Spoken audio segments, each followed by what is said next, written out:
प्यारे बच्चों, आपके अपने YouTube channel Quantum Coaching Classes Rupangarh में स्वागत है। तो आज जो है हम प्रश्नावली 12 जो व्रत है उसके बेसिक से अध्ययन करते हैं। तो सबसे पहले हम इस चैप्टर में व्रत क्या होता है, व्रत में कौन कौन से अवयव होते हैं, व्रत कौन से तल पर स्थित होता है, व्रत में त्रिज्या क्या होती है, व्यास क्या होता है, जीवा क्या होता है, व्रत में चाप क्या होता है, चाप के कौन कौन से प्रकार होते हैं, इस तरह से हम उसका अंश माप है, व्रत खंड क्या होता है उसके बारे में चर्चा करते हैं। तो सबसे पहले आप देखिएगा व्रत।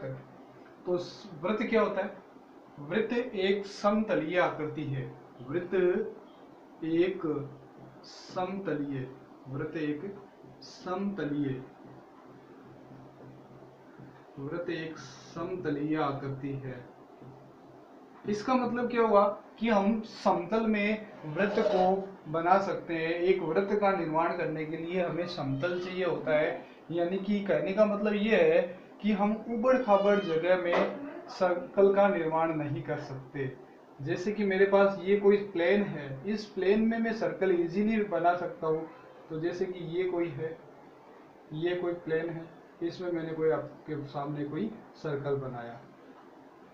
अब इस प्लेन में, इस समतल पर ये जो होता है वो वृत्त का केंद्र होता है। वृत्त का केंद्र। अब अगर आपसे पूछे कि वृत्त की जो डिफिनेशन है वो क्या होती है, वृत्त की जो परिभाषा है, एक्चुअल जो परिभाषा है वो क्या होगी?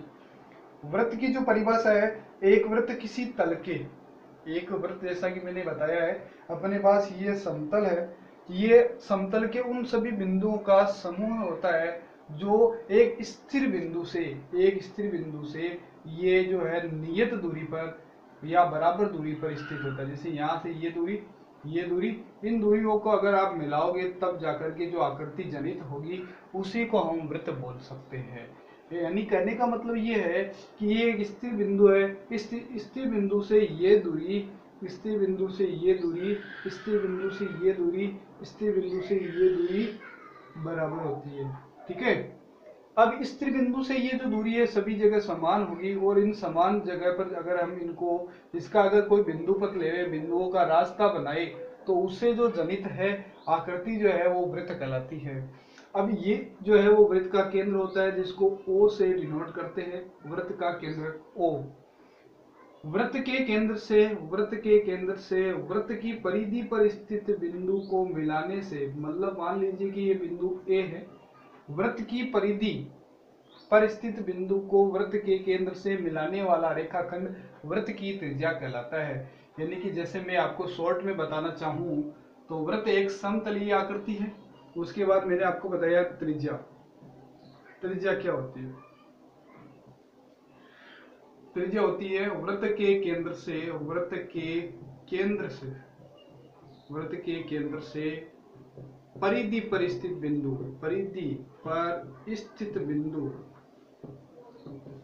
बिंदु को मिलाने वाला रेखाखंड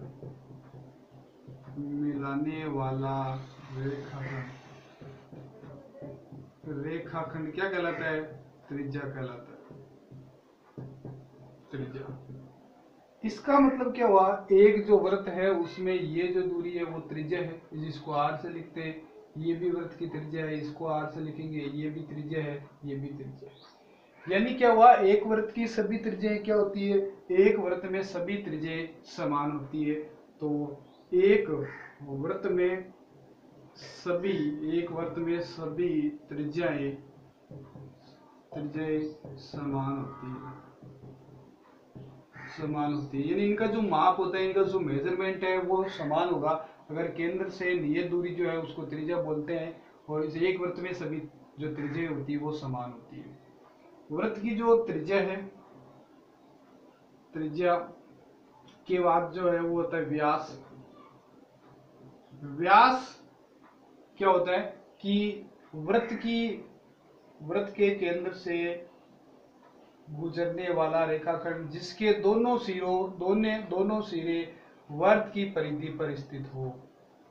यानी एक ऐसा रेखाखंड जो वृत्त के केंद्र से भी गुजरता हो और उसके दोनों सिरे वृत्त की परिधि पर स्थित हो, उसे हम व्यास बोलते हैं। यानी वृत्त के केंद्र से गुजरने वाला एक ऐसा रेखाखंड जिसके दोनों सिरे वृत्त के परिधि पर स्थित हो व्यास कहलाता है। एक वृत्त में असंख्य व्यास खींचे जा सकते हैं। तो व्यास की जो डिफाइन है कि एक ऐसा रेखाखंड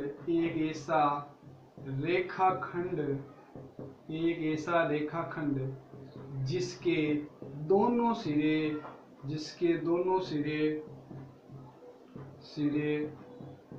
वृत्त पर हो या परिधि पर हो, एक ही बात है, वृत्त पर या परिधि पर, वृत्त पर और केंद्र से गुजरता हो व्यास कहलाता है।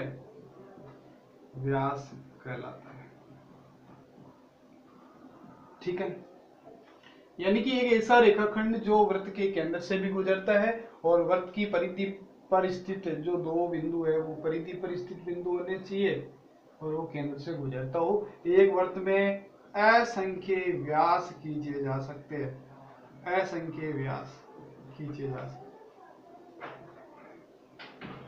अब जो है वो हम चर्चा करते हैं जीवा क्या होती है। पहले त्रिज्या और व्यास में संबंध के बारे में देख लेते हैं।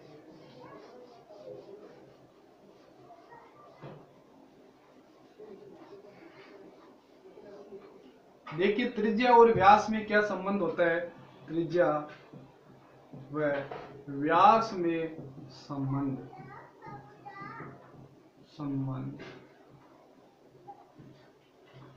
Relation between radius and diameter, इसको इंग्लिश में बोलते हैं रेडियस या रेडियस, इसको बोलते हैं डायमीटर। तो relation between radius and diameter. अब आपको मैंने ये बताया ये जो दूरी है वो वृत्त की क्या है, OP जो दूरी है वृत्त की त्रिज्या है और OQ दूरी भी वृत्त की क्या है, त्रिज्या। लेकिन मैंने आपको अभी जस्ट ये बताया था कि यह एक ऐसा रेखाखंड है जिसके दोनों सिरे वृत्त की परिधि पर स्थित है और ये जो रेखाखंड है वो व्यास कहलाएगा। यानी क्या हुआ, व्यास बराबर क्या सूत्र हो जाएगा, 2 गुना त्रिज्या। त्रिज्या का दुगुना क्या होता है, व्यास। अगर आप त्रिज्या निकालना चाहो तो त्रिज्या बराबर क्या होता है, त्रिज्या बराबर व्यास बटा 2। ठीक है, अब वृत्त की जो परिधि का जो मैंने नाम लिया है, परिधि क्या होती है, परिधि या परिमाप। ये जो एक चक्कर मान लीजिए ये कंप्लीट जो सर्कल बन रहा है इसका जो एक चक्कर है उसको परिधि या परिमाप बोलते हैं और वृत्त की जो परिधि है उसका जो सूत्र है वो 2πr होता है। तो 2 जहां r बराबर तो होती है वृत्त की त्रिज्या और पाई जो है उसका मान होता है 22/7 या 3.14। ये जो है वो पाई का मान होता है। वृत्त की परिधि का सूत्र 2πr होता है। तो हमने अभी तक वृत्त की त्रिज्या, वृत्त का व्यास और वृत्त की परिधि के बारे में चर्चा की है। अब मैं आपको बता रहा हूँ जीवा क्या होती है। What is chord of the circle, वृत्त की जीवा क्या होती है। जीवा यानी जो जीवा है उसकी जो डेफिनेशन है वो क्या होगी, यानी कि जैसे आपके पास कोई सर्कल है, मान लीजिए ये आपके पास कोई सर्कल है और इस सर्कल में मैंने आपको ये बताना चाहा कि ये जो है, ठीक है, ये जी ये है, यानी कहने का मतलब ये हुआ कि एक ऐसा रेखाखंड जिसके दोनों सिरे वृत्त की परिधि पर स्थित हो, अगर केंद्र से गुजरता है वो व्यास भी होगा और क्या होगा, जीवा भी होगा। यानी कि डेफिनेशन क्या हो गई, एक ऐसा रेखाखंड जिसके दोनों सिरे वृत्त की परिधि पर स्थित हो जीवा कहलाती है। एक ऐसा रेखाखंड जिसके दोनों सिरे वृत्त की परिधि पर स्थित हो जीवा कहलाती है। एक जो व्यास है, ये व्यास है, इसके दोनों सिरे वृत्त की परिधि पर स्थित है, ये भी जीवा कहलाएगा। इसका मतलब क्या हुआ, जैसे मैं यहाँ से चलना स्टार्ट करता हूँ, ये कोई जीवा है, फिर मैं केंद्र की ओर जाता हूँ, फिर मैं केंद्र की ओर जाता हूँ, ऐसा करके जब मैं इस केंद्र से गुजरता हूँ, मान लीजिए केंद्र ये है, यहाँ से मैं गुजरता हूँ, तो ये जो है वो सबसे बड़ी जीवा होगी। यानी कहने का मतलब, अगर आपको मैं जीवा की डेफिनेशन लिखवाता हूँ तो जीवा की जो परिभाषा है वो क्या होगी? जीवा एक ऐसा रेखाखंड, एक ऐसा रेखाखंड जिसके दोनों सिरे, जिसके दोनों सिरे वृत्त की परिधि पर स्थित हो, वृत्त की परिधि पर स्थित हो, जीवा कहलाती है। वृत्त की सबसे बड़ी जीवा क्या होती है? अब जो है वो वृत्त की सबसे बड़ी जीवा, वृत्त की सबसे बड़ी जीवा, सबसे बड़ी जीवा, वृत्त की सबसे बड़ी जीवा क्या होती है? वृत्त का व्यास, व्यास। ठीक है, अब जो है वो हम आगे चर्चा करते हैं, तो वो क्या है देखिएगा आप।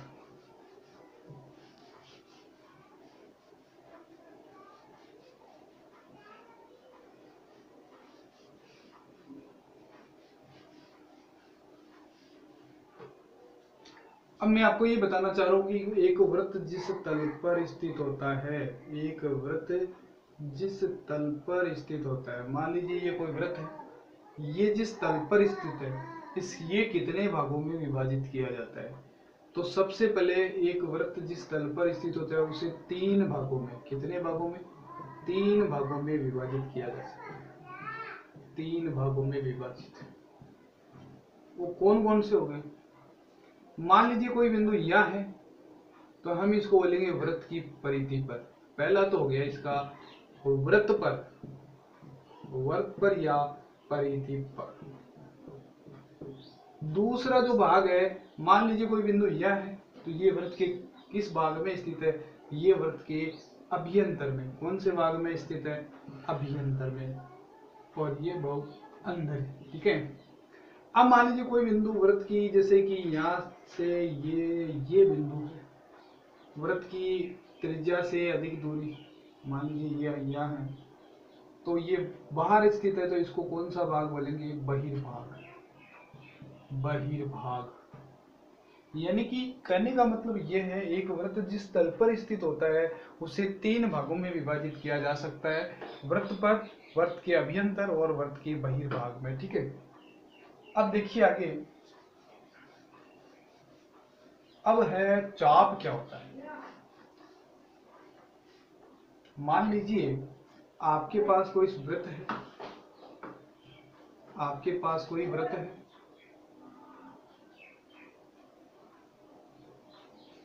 इस वृत्त में मान लीजिए ये 2 बिंदु है P और Q, यहां से लेकर के यहां तक जो भाग है इसको हम बोलते हैं चाप, आर्क, चाप।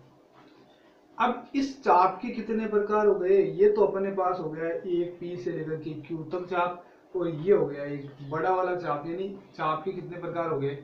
चाप का हो गया तो लघु चाप और एक दीर्घ चाप, दीर्घ चाप।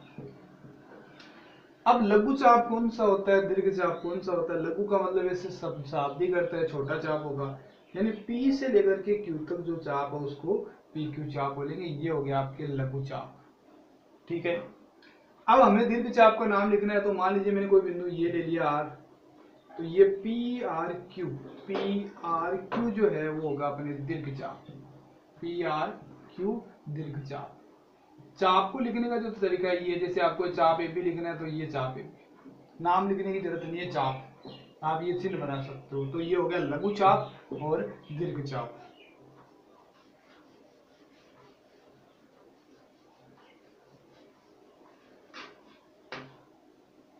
अब है चाप का अंश माप, चाप का अंश माप या डिग्री। मान लीजिए आपके पास कोई सर्कल है, ये कोई सर्कल है, अब ये सर्कल में ये P, ये Q और ये O, यानी कि एक चाप द्वारा केंद्र पर जो अंतरित कोण होता है उसको चाप का अंश माप बोलते हैं। यानी चाप का अंश माप बराबर क्या हो जाएगा, कोण पी ओ क्यू। बस ये होता है चाप का अंश माप।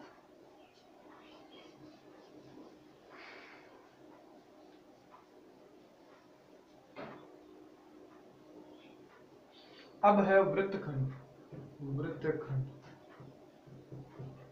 वृत्तखंड की क्या परिभाषा होती है, यानी कि एक ऐसी जीवा जो वृत्त को दो भागों में बांटती है। मान लीजिए ये कोई जीवा है, ये इस वृत्त को दो भागों में बांट रही है।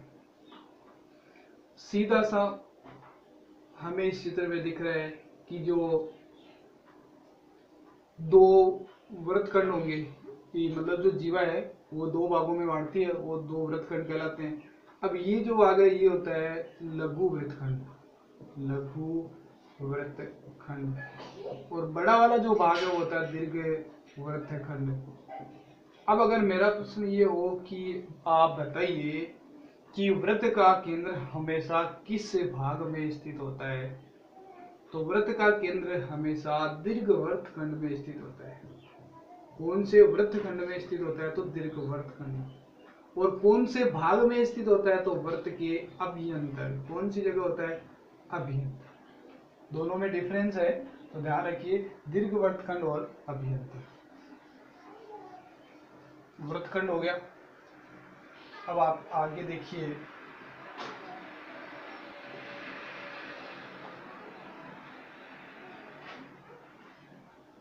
सर्वांग समवृत्त। सर्वांग समवृत्त, सर्वांग समवृत्त की क्या डेफिनेशन होती है, ऐसे दो वृत्त, ऐसे दो वृत्त जिनकी त्रिज्याएं समान हो, जिनकी त्रिज्याएं समान हो, समान हो, परस्पर परस्पर सर्वांग समवृत्त कहलाते हैं। ठीक है, मान लीजिए आपके पास दो सर्कल है, ये दो सर्कल है, इसकी त्रिज्या ओपी है, इसकी ओ क्यू है, ओ वृत्त का केंद्र है। यानी कि जब ओ क्यू बराबर ओ पी है तब ये दोनों वृत्त क्या कहलाएंगे, सर्वांग सम कहलाएंगे। मान लीजिए ये कोई त्रिज्या है तो ये कोई त्रिज्या है, तो ये सर्वांग सम कहलाएंगे, क्योंकि एक वृत्त की सभी त्रिज्याएं समान होती है। तो अब जो है हम इस प्रश्नावली के प्रमेय जो है उसको सिद्ध करेंगे। अगले वीडियो में प्रमेय के वीडियो डालूंगा।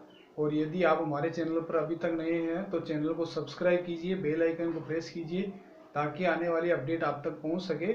और आपकी जो परेशानी हो, समस्या हो, निश्चित रूप से आप कमेंट बॉक्स में डालिए और पूछिए, आपको निश्चित रूप से उसका सॉल्यूशन मिलेगा। धन्यवाद।